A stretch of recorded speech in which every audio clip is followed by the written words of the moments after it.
ஸ்ரீ வேதாந்த தேசிகர் இவருடைய திருக்கோவிலில் நடக்கக்கூடிய கும்பாபிஷேகம் பற்றியும் அவருடைய ஒரு சிறப்பு வரலாற்றையும் இந்த காணொளியில் பார்க்கலாம். ஸ்ரீ வேதாந்த தேசிகர் இவர் 1268ஆம் ஆண்டு காஞ்சிபுரத்துக்கு பக்கத்தில் இருக்கக்கூடிய தோப்பல் அப்படிங்கிற கிராமத்தில் தோத்தராம்பா மற்றும் அனந்த சூரியுக்கு மகனாக பிறக்கிறாரு. இரு பெற்றோர்களுமே ஒரு மிக மிக பாரம்பரியமான ஸ்ரீ வைணவ பின்னணியை சேர்ந்தவங்க.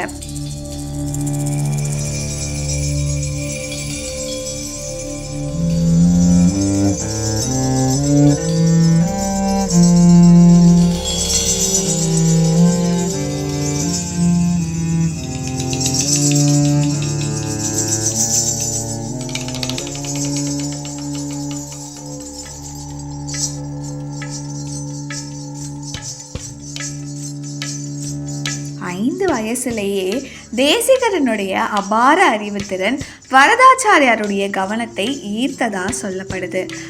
அவரை ஆசிர்வதித்து அவர் ஒரு சிறந்த அறிஞராக இருப்பார் என்றும் இறுதியில் ராமானுஜரின் தத்துவத்தின் மகத்துவத்தை உறுதியாக நிலைநாட்டுவார் அப்படின்னும் கணிக்கிறாரு. குருவின் வார்த்தைகள் தீர்க்க தரிசனமாக நிரூபிக்கப்படுது. 20 வயதுக்கு முன்பே தேசிகன் தனது காலத்தில் மதம் மற்றும் மதச்சார்பற்ற இரண்டையும் கற்றுக்கொள்ளும் அனைத்து துறைகளிலுமே தேர்ச்சி பெறாரு. குறிப்பா தத்துவம், உணர்ச்சி மற்றும் பக்தி ஆகியவற்றை இணைத்து உடனடியாக கவிதை இயக்கும் அசாத்தியமான இந்த திறனை கொண்டிருக்கிறாரு.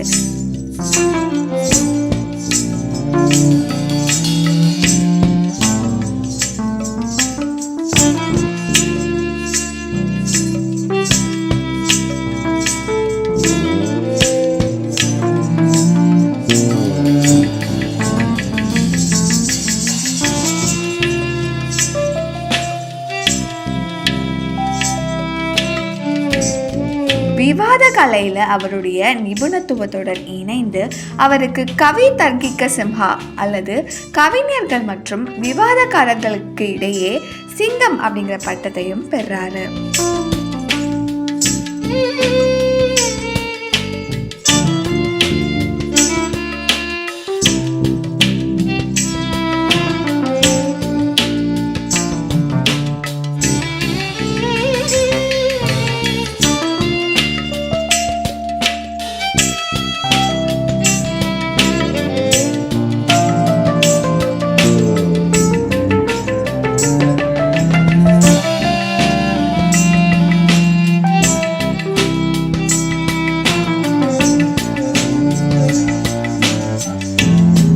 காலத்துல தேசிகன் தனது கற்பித்தல் மற்றும் எழுத்தை தொடர காஞ்சிபுரம் திரும்புகிறாரு. அவர் இந்த நகரத்துடைய பல திவ்ய தேசங்களுக்கு தொடர்ந்து சென்று கிட்டத்தட்ட அனைத்தையும் பற்றி கவிதைகளை இயற்றாரு. அவற்றில் ஒன்றான வைராகிய பஞ்சகம் அல்லது 5 பதற்றம் பற்றிய வசனங்கள் அவரது ஆளுமை பற்றிய ஒரு அரிய சுயசரிதை நுண்ணறிவை நமக்கு வழங்குது அப்படின்னு நாங்க சொல்லணும்.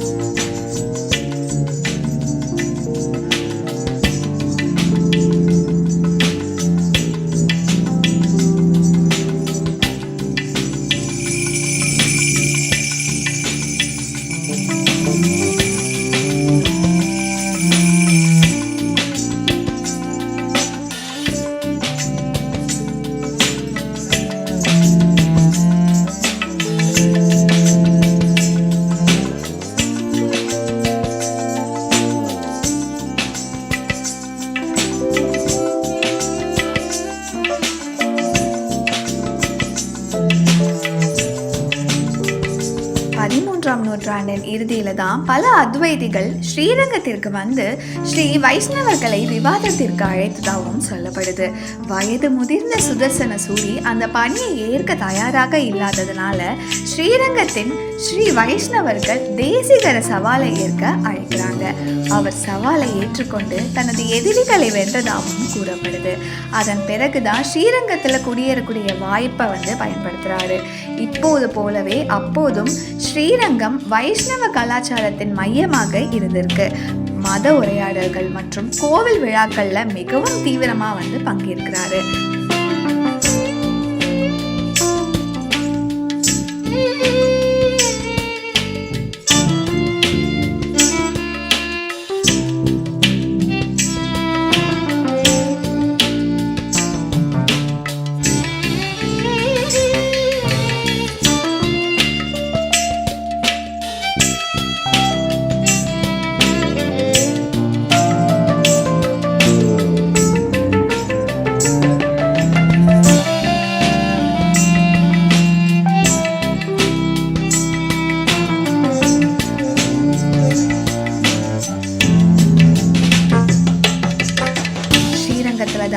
தேசிக பகவானின் செருப்புகளை பற்றிய 1008 பாடல்களை கொண்ட பாதுகா சஹஸ்ரமத்தை இயற்றாரு. மற்றொரு பண்டிதர் சவாலுக்கு பதிலளிக்கும் விதமாக தேசிகர் ஒரே இரவுல முழு பகுதியையும் இயற்றியதாகவும் கூறப்படுது.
அத்தியாயங்கள்ல தேசிகர் நம்மாழ்வார் செருப்புகளின் மகத்துவம் பற்றிய கருத்து வரும் ஸ்ரீமத் ராமாயணம் மற்றும் மதம் மற்றும் தத்துவத்தின் பிற அம்சங்களை பற்றி அடிக்கடி குறிப்புகளா சொல்லப்படுது. 369ஆம் ஆண்டு குமார வரதாச்சாரியாரின் மடியில தலை வைத்து பிரம்மதந்திர ஸ்வதந்திர சீரியரின் பாதங்களுடன் தேசிகர் தனது பூவுலக உடலை விட்டு பரமபதத்திற்கு உயர்றாரு. அவர் 100 ஆண்டுகள் வேத காலத்தை ஒரு முன்மாதிரியாகவும் பணிவாகவும் வாழ்ந்து பகவானுடைய சேவையிலும் ஸ்ரீ ராமானுஜரின் சம்பிரதாயத்திலும் அயராது ஈடுபடுறாரு. இவ்வளவு நீண்ட ஆயுளை கொடுத்தாலும் இவ்வளவு பங்களிப்பு அளித்து முழுமையான வறுமையுடன் கூடிய எளிமையான வாழ்க்கையை எப்படி வாழ்ந்திருக்க முடியும் அப்படிங்கிறத நினைத்து கூட பார்க்க முடியல.